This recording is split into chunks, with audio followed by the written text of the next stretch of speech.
नमस्कार, मैं हूं आशीष चित्रांशी और आप देख रहे हैं the news launcher. Hot topic with Hemant Atri. Hemant भाई को ले आइए स्क्रीन पर, कार्यक्रम शुरू करें। स्वागत है हेमंत भाई। मोदी जी का चहुओर डंका बज गया। भारत की गोदी मीडिया सुबह से शाम तक मोदी जी का डंका बजाती रही, बताती रही कितनी बड़ी रैली हुई है। ऐसा लगा कि मोदी जी इस बार काशी के बजाय मेलबर्न से चुनाव जीत करके आएंगे, प्रधानमंत्री बनेंगे। लेकिन गोदी मीडिया का एक आसन जो रामदेव भी नहीं कर पाएंगे। रामदेव को आपने बहुत मंचों पर देखा होगा, हाथ पर चलते हुए, शीर्षासन करते हुए। एक ऐसा आसन जो रामदेव भी नहीं कर पाएंगे, उस आसन को पिछले 3 दिनों में, 4 दिनों में गोदी मीडिया ने जबरदस्त करके दिखाया है। मतलब बेहतरीन मुजाहिदा उसका किया। यह है शुतुरमुर्गी आसन। इसको हम बोलते हैं अपनी भाषा में शुतुरमुर्गी आसन। शुतुरमुर्गी आसन होता है जब आप सच को देखना न चाहो और अपनी मुंडी को अपनी टांग में घुसा लो। वही है शुतुरमुर्गी आसन। शुतुरमुर्ग ऐसा ही करते हैं और उन्हीं शुतुरमुर्गों को देख करके मैंने शुतुरमुर्गी आसन को जब गोदी मीडिया के साथ मैच करने की कोशिश की तो मुझे लगा परफेक्ट है। आज इस देश में नॉन स्टॉप अगर 48 घंटे चर्चा किया जाए तो वक्त कम पड़ जाएगा। मोदी जी ने 2 देशों में जितनी फजीहत करवाई है, आप कल्पना करिए। किसी देश का विजिट, किसी देश का भी, किसी देश की यात्रा हो और हमारा प्रधानमंत्री वहां यात्रा करके आए, उस देश के राजनेता वो गुस्से में हूं, आग बबूला हूं, उस देश के पत्रकार भड़के हुए हूं, उस देश के न्यूज चैनलों पर हमारे प्रधानमंत्री की खिल्ली उड़ाई जा रही हो, मजाक उड़ाया जा रहा हो। इस देश के लिए इससे महत्वपूर्ण क्या है? बना लो संबंध संबित पात्रा के जरिए। उपलब्धियां, गर्मजोशी बढ़ी है। अरे गर्मजोशी तो इतना बढ़ गया है कि पता नहीं चल रहा है कि उस गर्मजोशी में क्या क्या पिघल गया। आपको बिना किसी भूमिका में खबर पर आता हूं, आपको मैं कुछ क्लिप्स दिखाऊंगा और कुछ दिखा रहा हूं। बहुत सारे मौजूद हैं, बहुत सारे मौजूद हैं, अलग अलग चैनलों के, अलग अलग मीडिया के, बहुत सारे, एक दो नहीं, लेकिन कुछ दिखाते हैं। ऑस्ट्रेलिया से लेकर के मतलब दुनिया भर की मीडिया में नरेंद्र मोदी की चर्चा है। अब डंका, इसको लोग कहेंगे डंका बज रहा है। अरे मीडिया में अच्छे के लिए चर्चा नहीं है, लोग मजाक उड़ा रहे हैं कि यार ये अद्भुत आदमी है, क्या कर रहा है ये। और लॉन्ग टर्म अगर देखें तो भारत के लिए इतना नुकसानदेह है। ऑस्ट्रेलिया में जिस तरह से अब मोदी को लेकर के वहां पर राजनेता से लेकर के मीडिया भड़की हुई है, ये भारत के लोगों के लिए बहुत ही बुरे संकेत हो सकते हैं। भगवान न करे कुछ गड़बड़ हो, लेकिन बहुत बुरे संकेत। क्या आप जा करके यहां पर जो जिसकी संख्या कम होगी उसको निपटाओगे, किसी दूसरे देश में जाकर के वहां के लोगों से भी लड़ लोगे क्या? यहां तक कहा जा रहा है कि मोदी ने शक्ति प्रदर्शन करवाया है भारतीयों का। सोचिए वहां के स्थानीय लोगों में क्या मैसेज गया हुआ है। लाइए जरा एक एक करके दिखाते हैं हम आपको। लो भैया, पहला लो। ये देखिए, ये रविंद्र है हमारे साथी एक, उन्होंने एक क्लिप डाली है। ये ऑस्ट्रेलिया का मीडिया भारत के पीएम का इतना मजाक क्यों उड़ा रहा है। चला दो वीडियो, चला दो। Time for the debrief. Rockstar receptions are generally reserved for rock stars. But in Melbourne last night, that rock star was Indian Prime Minister Narendra Modi. In scenes resembling Coachella, around 40,000 members of the Indian community packed out Marvel Stadium to catch a glimpse of him. And look, these pictures are astonishing. The stands are packed. The pomp and ceremony was something to behold. The dancing there, the drums, and front and centre was Anthony Albanese. To welcome the Prime Minister of India, Honourable Shri Narendra Modi ji. Fawns over Kylie Minogue. So it's no wonder the Indian PM gave his comrades a welcome the Albo way. I would like to begin by acknowledging the traditional owners of the land on which we meet, and I pay my respects to their elders, past, present, and emerging. Whoever said assimilation wasn't alive and well? Now, is it just me, or is something a bit odd about the Indian Prime Minister welcoming us to our own country in a country he is visiting? It doesn't quite compute with me. But the co-host of this event was none other than Victorian Premier Jacinta Allen, who gave us a hint as to why there was such a spectacle. It is my honour to welcome you to Melbourne and to Victoria. We are the education state, the multicultural capital of Australia. But much more importantly than that, we are home to more Indian Australians than anywhere else in the country. Aha! And there's that word, multiculturalism. Now, Australia is home to almost 1 million Indian-born residents, making it the largest overseas-born population group in the country. So perhaps it might explain why Victorian taxpayers will foot a substantial share of the Modi Mania Marvel event. Diversity is our strength, of course, especially when there is a Victorian election coming up and the state is home to Australia's largest Indian-born population at around 260,000 residents. Now, I will preface by saying this is by no means an attack on the Indian community, but I do worry when I see scenes like we did at Marvel Stadium. We encourage migrants to celebrate where they came from and to not forget that. Yet we put on these big events for one leader and his Australian community, keyword Australian, and we wonder why we cannot come together as one culture. Have you also noticed the Prime Minister seems more relaxed and comfortable celebrating other cultures than our own? When he goes overseas, he's welcomed with that country's traditions, as he was this week in the Solomon Islands. He was given a welcome lei to wear, for example. Yet when India's Prime Minister visits us, he's given a stadium event and Indian traditions courtesy of the taxpayer. Now, would you ever see such a reception for Donald Trump if he was to visit Australia? Would Albo dare to hold Trump's hand or hug him like this on stage, put on a massive event with colour, the drums, and then bill the taxpayer for it? Of course not. The left would have a meltdown over the prospect of Trump being given such a reception on the taxpayer dime. It would write itself. Can you imagine? Now, in my view, what we saw last night was a very clever way for Labor to win over the Indian vote, a great way to boost its position in the community. Remember the backlash Jacinta Nampijinpa Price got when she dared to suggest that large numbers of Indian people were being allowed to migrate here because the Indian community votes for Labor? The left tore her to bits. Even her own colleagues failed to stand up for her. Yet it was a claim backed in by research. Director of Redbridge Group and pollster Kos Samaras said at the time, 85% of the Indian diaspora voted for the Labor Party at the last election. The Indian community is indeed a strong voting bloc. So it's little wonder Anthony Albanese and Jacinta Allen were just desperate to impress and roll out the red carpet and the stadium for Narendra Modi. Now, it's not the first time he's received such a welcome in Australia. In 2023, the PM packed out Sydney's Kudos Bank Arena, where Anthony Albanese likened the event to a Bruce Springsteen concert and even called his compatriot the boss. Now, this is not diplomacy. It's politics, and it's at the expense of the taxpayer and at the expense of a monoculture.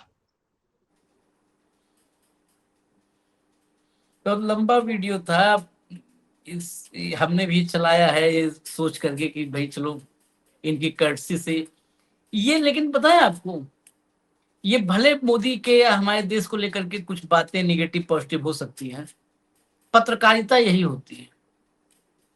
आप देखिए logic के साथ हेमंत भाई, जरा अंग्रेजी में था पूरा, हिंदी में इसका एक निचोड़ आप जरा पहले रख दीजिए, फिर सवाल जवाब। आशीष भाई नमस्कार, आपको सारे दर्शक साथियों को। स्काई न्यूज ऑस्ट्रेलिया की एंकर है ये डेनिका डी जिवोर्जियो। इन्होंने मेलबोर्न रैली को लेकर के अपने प्रधानमंत्री की खाल उतारी है, कायदे से विक्टोरियन पीएम की खाल उतारी है, और साथ ही किस तरीके से एक इवेंट जो कि एक विदेशी राष्ट्राध्यक्ष द्वारा की जा रही थी उसमें ऑस्ट्रेलिया के पैसे की बर्बादी का जिक्र किया है। और वो पैसे की बर्बादी कौन सी है ये ध्यान रखिएगा। वो इस बात क्योंकि आपको पता है वहां तो हर चीज किराए पे मिलेगी, स्टेडियम का भी आपको रेंट देना पड़ेगा, चार्टर्ड फ्लाइट्स आप खुद लेकर के आए हैं, करी रोटी की व्यवस्था सब मोदी जी के चेलों ने की है सारी बात। वहां पर जो मोदी की सुरक्षा और वो जितना तामझाम पूरे का पूरा किया गया है सुरक्षा इंतजाम पर, और आपको पता है स्टेडियम के बाहर जिस तरीके के प्रोटेस्ट हो रहे थे उस सारे में अतिरिक्त सुरक्षा और वो सारी चीजें लगानी पड़ी। तो ये पहले अपने प्रधानमंत्री को और उसके बाद हमारे प्रधानमंत्री को, basically she is addressing there domestic politics through Modi. क्या कह रही थी, शुरुआत कहां से की कि भारत के प्रधानमंत्री हमारी जमीन पे आके हमारा ही स्वागत कर रहे हैं। बताइए। मैं आशीष चित्रांशी के घर आया, मैं आशीष चित्रांशी के घर आया और आशीष भाई ने नहीं, मैंने कहा वेलकम वेलकम आशीष भाई। तो जो बेटा है वो अद्भुत, उसको भी लगा के यार ये तो बहुत ही दूसरे ग्रह का प्राणी है, और फिर वो उसके बाद कमरे से बाहर निकलेगा नहीं, क्योंकि वो तो आजकल की जनरेशन को समझते हैं उनको कि इतना दुर्दांत प्रतिभाई है कि घर आकर के अपने हमारे घर में आके हमारा ही वेलकम कर रहा है, तो बड़े वाला है ये। तो खैर जो इन्होंने कहा है ये आपने बिल्कुल ठीक कहा कि पत्रकारिता का मर्म ये है कि डिप्लोमेसी अलग चीज है और पॉलिटिक्स अलग चीज है। कितने शानदार तरीके से वो ये बता रही है कि ऑस्ट्रेलिया के अंदर 10 लाख के आसपास भारतीय लोग हैं। भारत का जो भारतीय मूल के जो लोग हैं वो सबसे बड़ा हिस्सा है ऑस्ट्रेलिया में प्रवासियों का, और उनमें से 85% लोग लेबर पार्टी के लिए वोट करते हैं। तो यहां पर इस मंच के जरिए कहने को तो ये मोदी का इवेंट था, लेकिन इस पर राजनीति की जा रही थी और आम आदमी के, ऑस्ट्रेलिया के आम आदमी के टैक्स पेयर के पैसे से। That's what she was trying to say. और ये सवाल जो है आशीष भाई केवल ये इस एंकर ने, स्काई न्यूज के एंकर ने उठा दिया हो ऐसा नहीं। अगर आप इंस्टाग्राम पे जाए, हालांकि मैं उतना टेक से भी नहीं हूं, लेकिन मैंने कई जगह देखा आज कि ऑस्ट्रेलिया का आम आदमी भी इस पूरे नाटकीय घटनाक्रम पर तरह तरह की टिप्पणियां कर रहा है। उसमें से एक आदमी आप कहेंगे तो मैं जिक्र भी कर दूंगा उसका। तो बेसिकली इन्होंने क्या कहा, कोट एंड कोट, ऑस्ट्रेलियाई प्रधानमंत्री एंथनी अल्बानीज पर एक रेस की तरह होने का आरोप लगाते हुए उसकी खिंचाई की। मार्वल स्टेडियम में मौजूद 40,000 से अधिक लोगों की भारी भीड़ पर सवाल उठाए और लेबर पार्टी पर आरोप लगा दिया कि वह प्रधानमंत्री की यात्रा का, मोदी की यात्रा का इस्तेमाल भारतीय प्रवासी भारतीयों के बीच अपना समर्थन मजबूत करने के लिए कर रही है, जो विक्टोरिया की प्राइम मिनिस्टर जो बोल रही थी। खासकर विक्टर चुनाव से पहले उन्होंने पिछले चुनाव में लेबर पार्टी को वोट देने वाले लगभग 85% भारतीय ऑस्ट्रेलियाई मतदाताओं के जनमत सर्वेक्षण के आंकड़ों का भी हवाला दिया। क्या ये महज एक आधिकारिक राजनीतिक यात्रा थी? अब ऑस्ट्रेलिया में सवाल ये है। और मीडिया, आपने बिल्कुल ठीक कहा, मीडिया यही होता है। डिप्लोमेसी के नाम पर आप पॉलिटिक्स कर रहे थे क्या? सवाल तो उठना चाहिए। और क्यों? 10 लाख की आबादी जिस समुदाय की है और उसमें विक्टोरिया में सबसे ज्यादा 2,60,000 भारतीय मूल के वोटर, और वहां पे आपकी तरह नहीं है एक एक कंस्टिट्यूएंसी के अंदर 1.5 लाख वोट है, असेंबली कंस्टिट्यूएंसी के अंदर 2-2 लाख वोट। वहां उतनी आबादी नहीं है। देश बड़ा है एरिया के हिसाब से, लेकिन आबादी उतनी नहीं। तो बेसिकली आधिकारिक राजनीति यात्रा के नाम पर ऑस्ट्रेलिया की मध्य वामपंथी लेबर पार्टी के लिए भारतीय वोट बैंक को सुरक्षित करने के उद्देश्य से सोच समझ कर किया गया चुनावी दौरा था क्या ये कह रही है स्काई न्यूज की एंकर। और अब जो आपने, मैं इशारा किया आपको, सिर्फ मीडिया नहीं बल्कि औसत ऑस्ट्रेलियाई मोदीवादी की भारतीय समुदाय की ऑस्ट्रेलिया रैली की खबरों को कड़ी समीक्षा कर रही है। आप टिकटॉक पे चले जाइए, आप ये जितने भी प्लेटफॉर्म इन पे चले जाइए, सब पर सभी कुछ यही कह रहे हैं कि हमारे यहां जानते समय लेकिन कोई कहता नहीं। यहां ऑस्ट्रेलियन हर आदमी पूछ रहा है कि किस बात का जश्न बन रहा था, भारत में इनके दौरे से ऐसा क्या हो गया है भारत के प्रधानमंत्री के। ये लोग एक दिन भी यहां नहीं रुकते, वहां से हर एक भागकर ऑस्ट्रेलिया आने को आतुर है और वहां रैली करके नामालूम किस बात की खुशी मना रहे हैं। भारत में नहीं रहना चाहते, ऑस्ट्रेलिया में जश्न मना रहे हैं। भाई मोदी जी के दर्शन इतने दुर्लभ हैं तो भारत में करो ना यार। उनकी नीतियों का, उनकी सैटेलाइट टेक्नोलॉजी का, उनके जो विजन है, वर्ल्ड विजन है, उसका आनंद आप भारत में रह के लीजिए। वहां ऑस्ट्रेलियन तो विरोध करेंगे ना भाई। और ऑस्ट्रेलिया के इसी मेलबर्न स्टेडियम के बाहर जिस तरीके की नारेबाजी कल थी, वो हमने दिखाई थी, बार बार रिपीट करने का कोई मतलब है नहीं। तो ये सारी चीजें जर्नलिज्म का मूल कायदा है आशीष भाई, मूल कायदा है ये, कि असली मुद्दों को उठाया जाए, लफाजी करने की बजाय, फर्जी डंका बजाने की बजाय। असलियत ये है। और आप याद रखिएगा, ऐसे ही बात प्रधानमंत्री जी ने सितंबर 22, 2019 को हाउडी मोदी में की थी। अब की बार ट्रंप सरकार कहां पे की थी? एनआरजी स्टेडियम था ह्यूस्टन का, टेक्सास में। वहां पर बाकायदा मंच में ट्रंप के साथ खड़ा होकर के इवेंट क्रिएट कर डाली। बड़े संख्या में लोग थे वहां पर, 50,000 के आसपास एनआरआई थे भारत के। वो भी ऐसे ही लाए गए होंगे, स्वाभाविक अपने तौर पे तो वहां कोई आता नहीं, किसी को जरूरत नहीं। तो ये ऑस्ट्रेलिया के दौरे ने इस सारी चीज को एक्सपोज कर दिया। जो हम कल बात कर रहे थे ना कि विदेशी राष्ट्राध्यक्ष क्यों इस तरह के प्रलोभन में आ जाते हैं, वो अब समझ में आया जब ये स्काई न्यूज की चैनल उन्होंने बताया कि चुनाव है, और चुनाव विक्टोरिया के अंदर 2,60,000 के आसपास वोटर हैं इंडियन समुदाय के, और पूरे ऑस्ट्रेलिया में 10 लाख के आसपास वोटर हैं। और 10 लाख एक बड़ी आबादी होती है उन देशों के अंदर। ट्रंप जब चुनाव के दौरान भारत की बार बार प्रशंसा करता है, वो क्यों करता है? वहां पे बड़े पैमाने पे एनआरआई है, और सबसे ज्यादा कमाने वाले भारतीय समुदाय है, सबसे ज्यादा कमाने वाले हम हैं वहां पे, सबसे ज्यादा बड़े टैक्स पेयर हम हैं। तो नेचुरली कहीं ना कहीं हमारा इन्फ्लुएंस पूरा एक बतौर एक कम्युनिटी और बतौर एक वोटिंग ब्लॉक एक बहुत बड़ा रहता है। तो वो चीज स्काई न्यूज के एंकर ने खोल दी। और हमारे मीडिया का तो आपको पता ही है, हमारे मीडिया को केवल डंका दिखता है।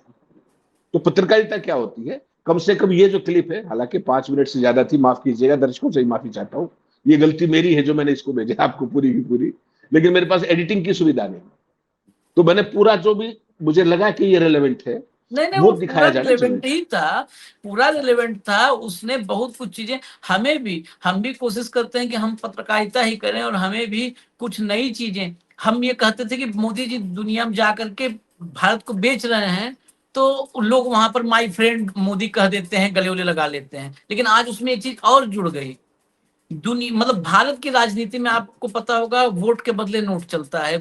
आज से नहीं, पहले से पाउच, साड़ी, क्या क्या, ये पूरा कॉन्सेप्ट ही विदेश में मोदी जी बदल दिए हैं।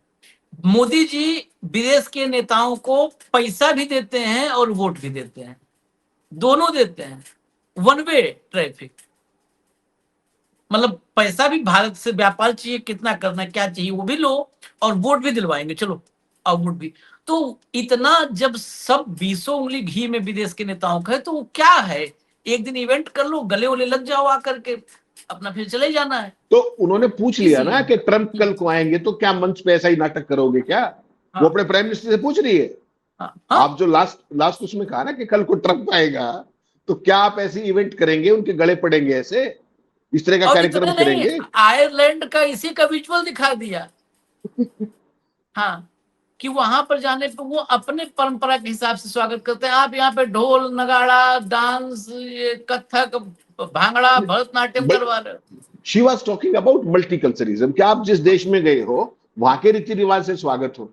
वहां ऑस्ट्रेलिया के अंदर हमारे प्रधानमंत्री का हमारे रीति रिवाज से स्वागत हो रहा है, तो मल्टीकल्चरिज्म कहां हुआ? इसके खत्म हो गया, बिल्कुल खत्म हो गया। हमारे यहाँ आप देश में, यही बात हमने भी अभी कल परसों शायद हम दोनों ही कार्यक्रम में थे, कि भैया अपने देश में हो तो यहाँ देखो ना, कुचिपुड़ी, भरतनाट्यम, कथक जितना देखना है यहाँ देखो। कहते हो वसुधैव कुटुंबकम, तो वसुधैव कुटुंबकम में जहां गए हो वहां का भी कुछ देख लो, वहां कुछ नहीं देखना है। यहाँ भी अपने, वहां भी अपना। अभी देखा नहीं आपने, राजस्थान का एक पूरा ग्रुप भेज रखा था रनवे परफॉर्मेंस के लिए। हाँ, अभी कल आप जिक्र कर रहे थे शो के अंदर। हाँ। और आशीष भाई, ये बात केवल स्काई न्यूज तक नहीं है, वहां के ऑस्ट्रेलियन मीडिया के अंदर जब इसकी समीक्षा की गई है, तो मेलबर्न का जो मार्बल स्टेडियम था, इसमें पीएम नरेंद्र मोदी के स्वागत में 30,000 भारतीयों का सैलाब उमड़ने की बात चैनल 7 न्यूज की रिपोर्ट में भी की गई है। क्या कहा गया है रिपोर्ट में? कि दूसरे शहरों से चार्टर्ड फ्लाइट बुक करके लोग कार्यक्रम में लाए गए। यह स्पेशल फ्लाइट मुख्य रूप से बीजेपी और पीएम मोदी के समर्थकों द्वारा संचालित संस्था इंडियन ऑस्ट्रेलियन डायस्पोरा फाउंडेशन ने अरेंज की थी। ये चैनल 7 न्यूज की रिपोर्ट है। कल आपने दिखाया था द ऑस्ट्रेलियन की रिपोर्ट कि फ्री रोटी और करी के लिए इतना जबरदस्त जुनून था। तो एज ए कम्युनिटी, बाकी छोड़िए प्रधानमंत्री का तो सबको पता है जिस तरीके का ऑर्डर, एज ए कम्युनिटी हमारी क्या छवि बन रही है? चिंता का विषय तो ये भी है ना। वो छोड़ो, हमारे देश में इतने बड़े बड़े पत्रकार हैं, हम तो नाम भी नहीं ले पाएंगे उन सबका। इतने बड़े बड़े पत्रकार आप देखते होंगे टीवी में रोज डिबेट करते हैं, एक से एक उछल उछल के डिबेट करते हैं। आप नहीं बोलेंगे, आप पहले बोलिए, पहले नहीं आप रुकिए, आप बोलिए, करते हैं ना सर। ऑस्ट्रेलिया के टेलीविजन को देख करके अगर थोड़ा बहुत शर्म आवे, थोड़ा बहुत भी, तो चुल्लू भर पानी में नाम भले नहीं लूंगा, लेकिन चुल्लू भर पानी आप लोग को सबको भिजवा दूंगा, सबको भिजवा दूंगा, घर पे कुरियर करवा दूंगा चुल्लू भर पानी। आप लोग कभी पूछे एक बार कि ऑस्ट्रेलिया जा करके आप बिंदुवार बता दीजिए, वो बिंदुवार में क्या, वो संबित पात्रा का गए गले मिले भाव मिला मोदी को, वो नहीं पॉइंट वाइज कि क्या क्या वहां से कितने पैसे का, किस शहर में, किस प्रोजेक्ट में, किस मैन्युफैक्चरिंग यूनिट में, किस ज्वाइंट वेंचर में, जेवी में, कहां पर क्या करके आए। एक होता है मतलब शामिल बाजा कि खूब बड़ा नगाड़ा है, उसी में सब टिमकी बजा रहे हैं, टिम टिम टिम टिम, वैसे बहुत बड़ा लाभ होगा। भारत हिंद प्रशांत रणनीतिक साझेदारी मजबूत हुई, ये कोई उपलब्धि नहीं होती। ऐसे तो आप घूमते रहो, परिक्रमा करते रहो, मजबूत हो रहा है, परिक्रमा करो, हवाई जहाज में बैठ के धरती के 12 चक्कर काट लो तुम। हम क्या कर रहे हैं, धरती का वो मजबूत कर रहे हैं, रणनीतिक साझेदारी। आपने स्पेसिफिक पॉइंट होते हैं। पहले हम लोग कह तो रहे कि हम ही लोग पत्रकारिता पहली बात करते थे हेमंत भाई, फ्रांस गए तो फ्रांस से आता था कि फला जगह पर फ्रांस एक न्यूक्लियर रिएक्टर भारत के साथ साझा जो है उसमें स्थापित करेगा। इवन पॉइंट में सब पॉइंट होते थे। दर्शक आज सुनेंगे तो वो भी कहेंगे कि ये सब टाइम हमारा बर्बाद कर रहे हैं, लेकिन क्षमा कीजिए, यही हम, मुझे लगता है यही हमारा सबसे कीमती टाइम है। उसमें एक समझौते हैं, फिर उसके सब क्लॉज होते थे। इसमें जो न्यूक्लियर मतलब जो यूरेनियम आएगा, वो ये यूरेनियम यहाँ से आएगा, इसको ये फलाना संचालित करेगा, इसमें जो भारी जल का इस्तेमाल होगा, मतलब ये सब हमने पढ़ा है, हमने किया है। भारी जल का इस्तेमाल, भारी जल का ये होगा, वो होगा, पूरा का पूरा डिटेल आता था प्रोजेक्ट का। आप जरा ढूंढ के बता दो मुझे, मैं कह रहा हूँ 10 को भेजिए, मैं कार्यक्रम करूंगा। अंधभक्त अगर कोई भेज पावे तो भेज देगा, कार्यक्रम करूंगा। आप बता दो एक डिटेल कि ये ज्वाइंट वेंचर, ये एक साझा हमारा वो हुआ है, तय हुआ। हाँ, ये मत बताना कि साझा सांस्कृतिक साझेदारी पर भागीदारी हुई है, अब कुचिपुड़ी और ऑस्ट्रेलिया का डांस मिलके एक ही मंच पर करेंगे, वो मत बताना। हाँ, नहीं तो आप बता देंगे आपको पता ही नहीं है, डांस साथ साथ हम लोग करेंगे। ये मत बताना कि चेन्नई में उसका बिग बैश लीग का मैच होगा। इसको उपलब्धि बता रहे हैं सब कि चेन्नई में बिग बैश लीग होता है वहां पर, बीबीएल। जैसे यहाँ आईपीएल होता है वैसे वहां बीपीएल होता है, बीबीएल, बिग बैश लीग। उसका मैच, एक मैच चेन्नई में होगा। स्टीव वॉ के साथ खड़े होकर के ये ऐलान कर रहे थे। बताइए भारत की कितनी बड़ी उपलब्धि है कि बीबीएल का एक मैच होगा। क्यों होगा? आप सारे मैच करवाओ, सारे देश अपना हर मैच इंडिया में करवाने को तैयार हैं, क्योंकि एडवर्टाइजर मिलेंगे, दर्शक मिलेंगे, रेवेन्यू उस देश को भी जाएगा, उसका शेयर। क्यों, किसे दिक्कत है भाई? यहाँ पूरा देश खलिहर स्टेडियम में बैठ के मैच ही देख रहा है देश। ये उपलब्धि है कि चेन्नई में बीबीएल का मैच होगा। लो बजाओ ताली, डंका बज गया। चेन्नई में आप बता देते कि चेन्नई में एक रिएक्टर लगेगा ऑस्ट्रेलिया, उसके लिए वो करेगा, तब समझ में आता। कुछ भी यार, कुछ भी। मैं रिएक्टर पे ही मेरी काट सुई अटकी है, कुछ भी। अल जजीरा वाला लाइए जरा, प्रशांत भूषण का ट्वीट दिखाइए, रुकिए जरा, प्रशांत भूषण का ट्वीट दिखाइए। Al Jazeera reports on Modi's lack of press conferences and why India under him has fallen to 157th position out of 180 countries in the press freedom index. चला दीजिए clip. Narendra Modi's foreign visits are typically tightly choreographed affairs designed to reinforce the Indian Prime Minister's image both at home and abroad. Modi does not take unscripted questions. Indian officials typically request that direct exchanges with reporters are avoided. But during his visit to Norway, things didn't go as planned. Prime Minister Modi, why don't you take some questions from the freest press in the world?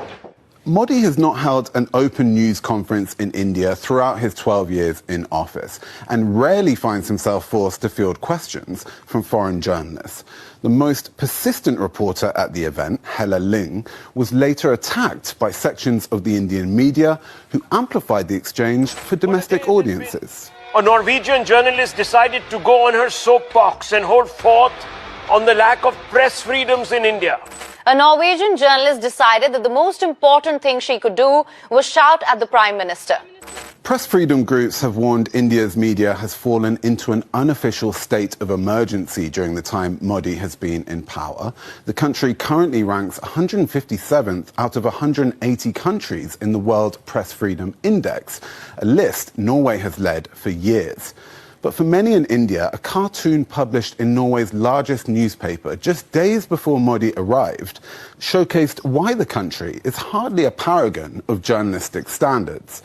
The paper, Aftenposten, caricatured the Prime Minister as a snake charmer beneath a headline describing him as a sneaky and slightly annoying man. The imagery was a blatantly Orientalist stereotype, a reminder that even the world's, quote, freest press are hardly immune from prejudice or poor editorial judgment. सुन लिया आपने ना? बताइए, अभी वो आपको दिखाई थी sky news, ये अल जजीरा है। पूरी दुनिया में अब बताओ क्या करोगे यहाँ वाले एंकरों का, हेमंत भाई? आशीष भाई, ये इन वीडियो बेशर्मों का वास्तव पार्ले बिस्कुट पर पलने वालों का क्या करूं? आशीष भाई, ये वीडियो वास्तव में आईना है भारत के मौजूदा मीडिया का। उधेड़ के रख दिया है अल जजीरा ने, कुछ भी नहीं बख्शा। और सोचिए पिछले 53 दिनों से हो क्या रहा है मोदी जी के साथ। आज से ठीक 53 दिन पहले जो शुरुआत हुई थी इसकी, वो आपको याद होगा, जो इन्होंने जिक्र भी किया, जो नॉर्वे की युवा पत्रकार थी हेली लिंग, उन्होंने की थी कि मोदी जी, आप दुनिया की सबसे आजाद प्रेस से बात क्यों नहीं करते। उसके बाद 2 दिन पहले ऑस्ट्रेलिया के पत्रकारों ने यही सवाल उठाया और अब न्यूजीलैंड के पत्रकारों ने भी कल वही पूछ लिया, जिसपे आपके टंडन साहब जो सेक्रेटरी ईस्ट है, वो बहुत बुरे तरीके से मोदी को एक्सपोज करके अनचाहे में करके, चाह के तो नहीं कर सकता एक डिप्लोमेट, लेकिन अनचाहे में करके दुनिया के अलग अलग देशों में के पत्रकार एक ही सवाल पूछ रहे हैं, आशीष भाई, प्रधानमंत्री नरेंद्र मोदी खुली प्रेस कॉन्फ्रेंस क्यों नहीं करते, जहां पत्रकार बिना किसी पूर्व निर्धारित स्क्रिप्ट के सीधे सवाल पूछ सके। हर जगह यही है। सबसे ज्यादा ध्यान कल जो डिप्लोमेट थे, जिसका हमने कल सोनी जिक्र भी किया था, कि किस तरीके से जो सेक्रेटरी ईस्ट टंडन है, उन्होंने कुतर्क करने की कोशिश की कि मोदी जी डायरेक्ट उसमें कर भरोसा करते हैं, लगातार चुनाव जीत रहे हैं, मैं एक अधिकारी होने के नाते ज्यादा उसके अंदर वो नहीं कर सकता। खुली प्रेस कॉन्फ्रेंस न करने का कारण बताने की बजाय जवाबों में तर्क दिया जा रहा है कि वो लगातार चुनाव जीत रहे हैं और वो उनके लिए पर्याप्त है। आशीष भाई, चुनाव जीतना किसी सरकार का लोकतांत्रिक जनादेश है, केवल लोकतांत्रिक जनादेश अपने देश के लिए। प्रेस के सवालों का जवाब सामना करना लोकतंत्र की एक अलग और महत्वपूर्ण अपेक्षा है, एक दूसरे का विकल्प नहीं हो सकता। चुनाव जीत लेने का मतलब ये नहीं कि आप सवालों के जवाब नहीं दोगे। सफाई क्या दे रहे, जो टंडन साहब ने कल कहा कि प्रधानमंत्री जनता से सीधा सवाल रखने में विश्वास रखते हैं, ये कहने की उनकी हिम्मत नहीं है कि मीडिया का सामना करने से वो डरते हैं या भाग जाते हैं। लोकतंत्र का तकाजा यही है कि प्रधानमंत्री मीडिया से बात करे, उसके सवालों का जवाब दे, लेकिन सुबह फिर वही बात है कि सुबह से शाम तक नेहरू और इंदिरा को गरियाने के अलावा आम मीडिया क्या सवाल पूछ लेगा अनस्क्रिप्टेड, इसको फेस करने के लिए आपको बहुत गहरी समझ होनी होती है। आपका शिक्षा का एक स्तर होना होता है, आपके अंदर एक आत्मविश्वास होना होता है, आपको भाषा का ज्ञान होना होता है। और जब आप इन चारों पैरामीटर्स के ऊपर फेल होते हैं, तो फिर पूरी दुनिया में आपसे यही सवाल पूछे जाते हैं कि मोदी सवालों के जवाब क्यों नहीं देते। 53 दिनों के अंदर 3 देशों में यह हुआ, और अल जजीरा जैसा इंटरनेशनल प्लेटफॉर्म, आप याद रखिएगा, भारत के कतर के साथ भी बहुत अच्छे संबंध है, मोदी जी वहां के शेखों को तो बड़ा पसंद बहुत करते अच्छे, बहुत अच्छे सब। और ये बहुत- अल जजीरा कतर का ही है सारे का सारा ग्रुप जो है पूरे। वहां पर जिस तरीके की परिस्थितियां, अल जजीरा ने तो उधेड़ के ही रख दिया ना। ये जो 2 मिनट का वीडियो मैंने आपको भेजा था, जो आपने दिखाया, ये भारत के मीडिया की वो कहानी है जिसको यहां ना तो कोई स्वीकार करता है, लेकिन पूरी दुनिया इसको मानती है कि मोदी जी, और बाकायदा उन्होंने तो क्लिप्स दिखा दी, कुछ छोड़ा ही नहीं ना बताने के लिए। तो आज की तारीख में भारत का, जो मैं बार बार आपको एक बात कहता हूं, अगर भारत का 157वां नंबर है मीडिया फ्रीडम इंडेक्स में, उसके लिए सबसे बड़ा दोष इन्फॉर्मेरियंस का है, मोदी का दोष बिल्कुल नहीं। क्योंकि अगर आप झुक के उनके तलवे चाटोगे तो वो तो चटवाएंगे भाई। आप अपना माल कमाइए, विज्ञापन लीजिए और अर्जित लोकतंत्र का सत्यानाश कीजिए, उसकी हत्या कीजिए। वही भारत का मीडिया कर रहा है। नहीं, आपने तो बहुत सारी एलिजिबिलिटीज, टफ एलिजिबिलिटीज रख दी मोदी के लिए कि बौद्धिक स्तर होना चाहिए, समझ गहरी होनी चाहिए, भाषा होनी चाहिए। कुछ नहीं हो, बहुत मैं कह रहा हूँ, जीरो उसकी जो है भाषा हो, मतलब भाषा ना हो, आदमी पढ़ा लिखा ना हो। कोई भी हमारे देश में एक बिना पढ़ा लिखा व्यक्ति भी पीएम बन सकता है, कहीं ऐसी बाध्यता नहीं है। बस एक खूबी उसमें हो तो प्रेस कॉन्फ्रेंस कर सकता है, वो काम करता। हाँ सही बात। अच्छा बताओ, भाषा नहीं, मान लो भाषा नहीं अच्छी है, नहीं पढ़ा लिखा आदमी है, उसके पास शब्दकोश नहीं है, कुछ भी नहीं, लेकिन क्या बात कर रहे हैं आप? दुनिया के, नहीं आशीष भाई, गलत बात। दुनिया के सबसे बड़े ऑरेटर है यार, कैसी बात नहीं, हम इनकी बात नहीं कर रहे, इनकी बात करने का हमारी कहाँ है। मैं कह रहा हूँ एक ऐसा प्रधानमंत्री हो, मैं इनकी तो बातें नहीं कर रहे, इनकी बात क्या कर पाएंगे हम। एक ऐसा प्रधानमंत्री हो जो पढ़ा लिखा ना हो, जिसके पास बहुत गहरी समझ ना हो, बहुत डिप्लोमेटिक मामलों का जानकार ना हो, वो उसके पास शब्दकोश ना हो, भाषा शैली ना हो, लेकिन वो काम करता हो। आप उससे सवाल पूछो, वो अपनी समझ, अपनी भाषा, अपनी बोली में आप तक अपनी बात को पहुंचा देगा कि उसने ये काम ऐसे किया है। आप उस चीज को, आप पत्रकार हो, आप पत्रकार कभी भी किसी व्यक्ति के जवाब की खिल्ली नहीं उड़ाता है। अगर वो जवाब दुरुस्त है तो उसको, उसके भाव को, एक बिना पढ़े लिखे प्रधानमंत्री के, जिसकी भाषा अच्छी नहीं है, उसके भाव को वो अपने भाषा में दुरुस्त करके जनता तक पहुंचा देगा कि इस सवाल का ये जवाब दिया, इन्होंने ये काम किया है। काम तो हो भैया। ये मसला यहां पर समझ उमझ की नहीं है, यहां पर नकारेपन का मसला है। कोई नकारा कैसे प्रेस कॉन्फ्रेंस करेगा भाई? मुझे इतना बता दो फिर, आपको सवाल क्या होता है? सवाल ये थोड़ा होता है कि ये शेरवानी कहां से खरीदे थे, कौन से ब्रांड का है, आज की क्रीम कौन सा लगाए हैं, बहुत चमक रहे हैं आप। सवाल तो काम का होगा ना। वहीं पर शून्य हो जाता है, डबल बड़ा सा शून्य हो जाता है। इसीलिए प्रेस कॉन्फ्रेंस नहीं होती हेमंत भाई। इसमें मैं कहूंगा आपके आगे कि बौद्धिक अस्त्र सब हटा दीजिए, खाली काम पर करिएगा। अगला लाओ भाई, अगला अभी बचा हुआ है, एक बचा हुआ है, जल्दी दिखा दें। ये देखिए, इसमें कुछ नहीं करो, खाली आप ये, खाली मैं एक लाइन पढ़ दे रहा हूं। Even conservative Australian media is calling out the absolute absurdity of Modi's Melbourne rally. Foreign journalists are literally asking why their own PM is hosting a domestic political campaign for a foreign leader on their soil. The global rock star image completely falls apart when the host nation's media starts pointing out that you are just using their country as a taxpayer-funded PR backdrop. आगे चला दीजिए video. ये Australia का मतलब the country. Now, before I go any further, I want to make sure that we're all very clear here. I don't want to be misunderstood. Australians of Indian heritage are great contributors to our community. They are hardworking and enterprising. They put a massive value on education. Their kids do phenomenally well in school, and they are happily, seriously underrepresented in crime statistics.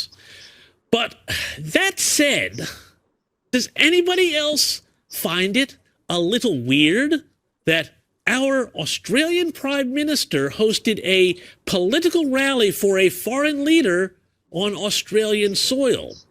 Particularly someone like Modi, who is frankly...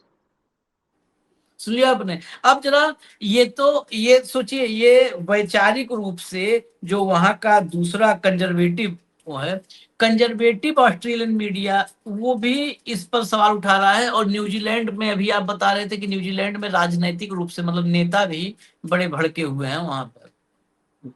Hemant भाई final. नहीं आशीष भाई, देखिए ये जो है ना, मैं वही आपको बार बार कहता हूँ कि डिप्लोमेसी को डिप्लोमेसी रहने दीजिए। इसको ये इवेंटबाजी, स्टंटबाजी, भारत के अंदर जो आपकी नाकामियां हैं, जो नकारापन है, जो रोज एक्सपोज होता है, उसको कवर अप के तौर पर आप इस तरह की इवेंट कर रहे हैं, ये सारी दुनिया जानती है और अब भारत के लोग भी जानने लगे हैं, जिनको थोड़ी सी भी समझ है। मेरा तो आशीष भाई सवाल केवल इतना है कि आज से ठीक 2 महीने पहले मोदी जी ने क्या कहा था कि दुनिया, देश के अंदर बहुत बड़ा संकट है और आप कृपया अगले 1-2 साल के लिए विदेश के दौरे टाल दें, यही कहा था। 57 दिनों के अंदर प्रधानमंत्री जी ने 11 देशों की यात्रा कर दी, 11 दिन, और 53 दिनों के अंदर तीसरे देश के अंदर उनकी प्रेस कॉन्फ्रेंस ना करने के सवाल उठने लगे। तो क्यों अपनी बद पिटवा रहे हो इंटरनेशनल कम्युनिटी? लीडर्स जानते थे इस बात को, दुनिया के जितने भी लीडर हैं उनको सबको मोदी की प्रतिभा का पता है, किसी को कोई कंफ्यूजन नहीं। लेकिन पूरी दुनिया में भारत की छवि क्या बन रही है इस सब से, वो देखने की बात। प्रधानमंत्री कहां गए इस दौरान में? यूएई गए 15-16 मई को, नीदरलैंड गए 17 मई को, स्वीडन गए 18 मई को, नॉर्वे में जहां वो घटना हुई जिस जर्नलिस्ट ने वो किया वो 19 मई को, इटली में 20 मई को, फ्रांस में 13 से 16 जून को, स्लोवाकिया में 17 से 18 जून को, सेशल्स में 27 से 29 जून, सेशल्स जैसा टापू, इंडोनेशिया में 6-7 जुलाई, ऑस्ट्रेलिया में 8-9 जुलाई, न्यूजीलैंड में 10-11 जुलाई। और जब आप ये सब रिकॉर्ड कर रहे हैं तो भारत स्वदेश वापसी पर उनका स्वागत होने वाला है। तो ये देखना पड़ेगा मोदी जी को कि यहाँ की जो भी आपकी नाकामियां हैं उसकी छुपाने के लिए कब तक ये सब करते रहोगे। वहां पर जो हमारी जो डायस्पोरा है, इंडियन डायस्पोरा, आशीष भाई आज की तारीख में राइट विंग का जमाना है। कल मेलबोर्न स्टेडियम के बाहर जिस तरीके के नारे थे, वो चीज क्यों होती है? क्योंकि वहां के लोगों को ये दिखेगा कि यार ये इंडियंस आके हमारे रोजगार, हमारे सारे सिस्टम को कैप्चर कर रहे हैं। ऐसा गट तो भूल के भी नहीं करना चाहिए दूसरे देश में जाकर। वहां पर तमाम तरह की स्थानीय भावनाएं होती है, हमारे यहाँ भी हो सकती है, कहीं भी हो सकती है। तो आप अपने डायस्पोरा का सम्मान कीजिए, जो कुछ करना है कीजिए, पर ये नौटंकी करने से बचिए। और उसमें देश की भी बद पिटती है, व्यक्ति की भी बद पिटती है और हमारे डायस्पोरा की भी बद पिटती है। इस बात का मोदी जी को कम से कम अब सबक ले लेना चाहिए, जो कुछ ऑस्ट्रेलिया में और जो कुछ न्यूजीलैंड में उनके साथ हो रहा है। चलिए इजाजत दीजिए। ये तो जो कहा हेमंत भाई ने कि क्यों उनको नहीं लगेगा कि हमारे आकर के हमारे हक, हमारी संपत्ति, जब हमारे देश में हम किसी को रोक भी नहीं सकते। उनका कलेजा बड़ा करिए, दिल बड़ा करिए। उनका दिल तो बड़ा है, उनका तो कलेजा है। हम कलेजी लेकर के बैठे हैं जब हम अपने देश में अपने ही भाइयों को कि जाति विशेष का और धर्म विशेष का कि वो हमारा हक ले रहा है, वो हमारा हक ले रहा है। हेमंत भाई, मुसलमान हमारा हक ले रहे हैं, वो घुसपैठ। जब तुम्हारा कलेजी लेकर के इतनी बड़ी और दूसरे को सिखाओगे कलेजा बड़ा कीजिए, तुम तो उस लायक भी नहीं हो दुनिया में इस मामले में भी। हाँ, कि ब्रॉड आप अपनी सोच करिए, वो कहने की लायक भी नहीं हो। दुनिया कह देगी सामने तो मुंह बना करके लौटाओगे फिर शुतुरमुर्ग बन के। चलिए इजाजत दीजिए हमें।